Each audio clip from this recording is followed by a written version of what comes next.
তো বন্ধুরা দেখো, আমি কিন্তু বিয়ে বাড়িতে চলে এসেছি। তো আমারই এক শ্বশুরবাড়ির সম্পর্কের ভাগ্নির বিয়ে হবে। তো এখানে চলে আসার পর দেখো, এখানে হচ্ছে মণ্ডপ সাজানো হয়েছে, কুঞ্জ সাজানো হয়েছে। এখন আমরা ভেতরে চলে যাচ্ছি। তো দেখো, আমরা কিন্তু কনের পক্ষ। আর দেখো, এখানে ভাগ্নি আর ভাগ্নি জামাই কিন্তু সবাইকে প্রণাম করছে।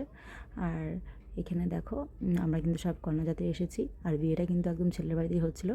আমরা এসেই টিফিন খেয়ে নিয়েছি। এখন আমরা ভাগ্নিকে দেখে পরে বাইরের দিকে চলে যাব খাওয়া দাওয়ার ওখানে। তো দেখো, ভাগ্নি এখানে বসে আছে।